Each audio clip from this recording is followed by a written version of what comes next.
Hey guys. It's 7:07 p.m. here on the East Coast of the United States, and this is episode 174. Is that correct? And it is July 26, 2018, Thursday. Yes, this is episode 174. Today, guess what? This cartoon does not have Donald Trump in it. It's not a Trump issue. It's none of that. I've been meaning to do this for a couple of days, and I just now found a spot to squeeze it in. There's so much I could have done on Donald Trump for doing, for this cartoon. Not this particular cartoon, but, during the schedule. But I wanted to do something else. I wanted to get away for a day, from Trump burnout.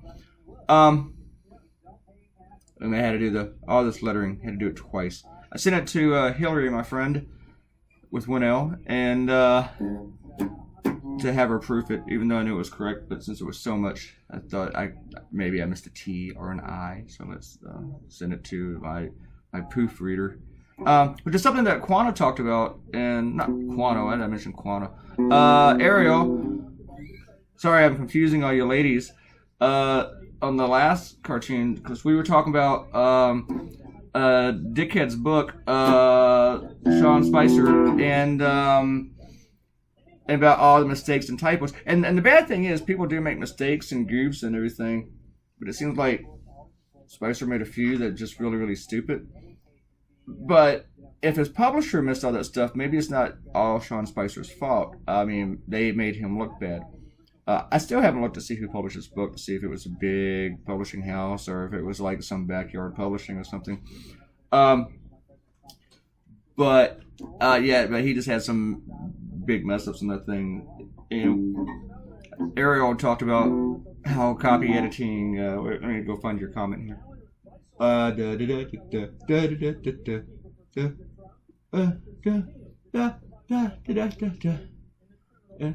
can I find it?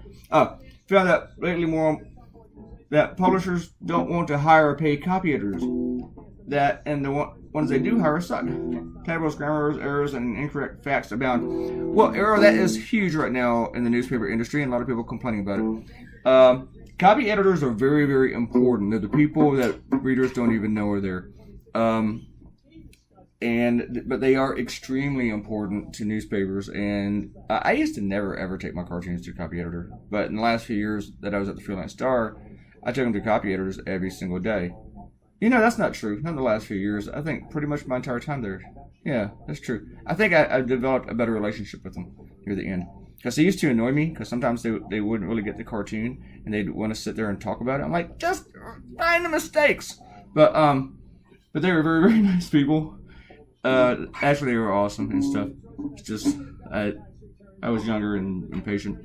But in the last few years, like for an example, my newspaper, the Freelance Star, they're like on the third owner since I left, and they decided they don't need copy editors, they're not that important. But they became a national embarrassment when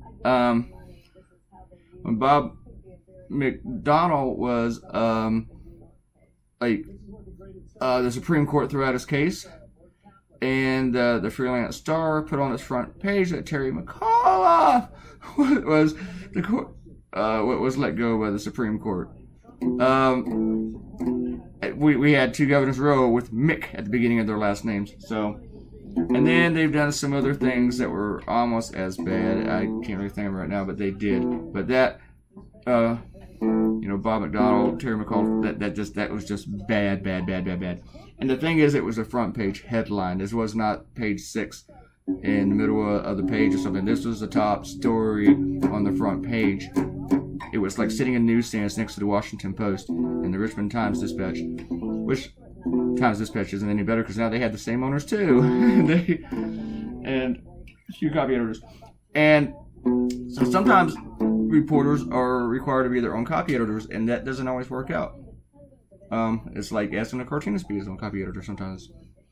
You need another set of eyes to read your stuff. So anyway, I spent all day drawing Bernie here.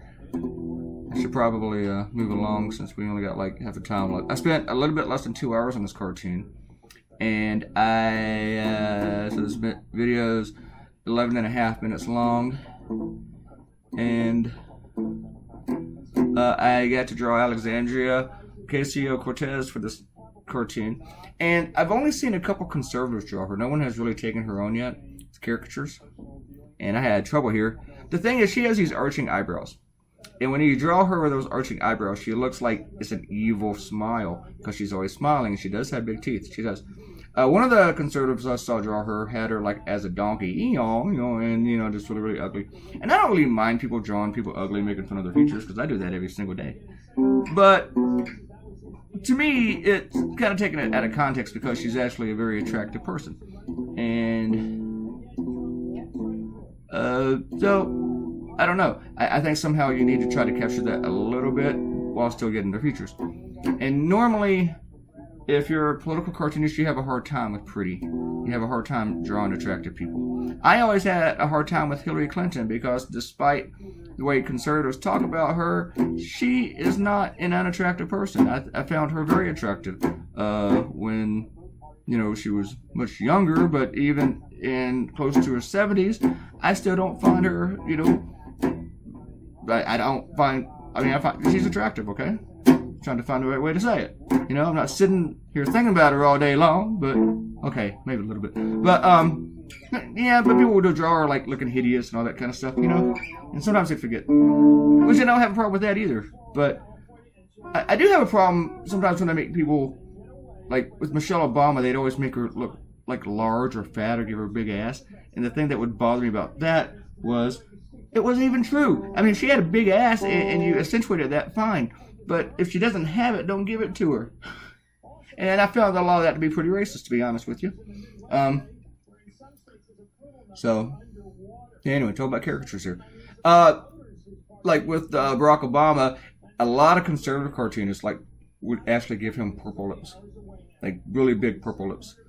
And if he had really big purple lips, I'd be like, okay. Like for instance, Clarence Thomas comes to mind. Clarence Thomas does have big lips. You draw him, give him big lips. But not. You can't go with that stereotype that every time you draw a black person, you got to give them huge lips. It's stupid. It's racist. But I found that pretty racist with Obama.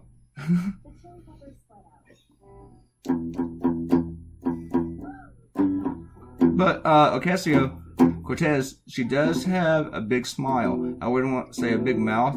Steve Mnuchin has a big mouth. Okay? It goes like from one side of his head to the other, like takes up his entire freaking face. And it's not a welcoming smile or anything. It's creepy.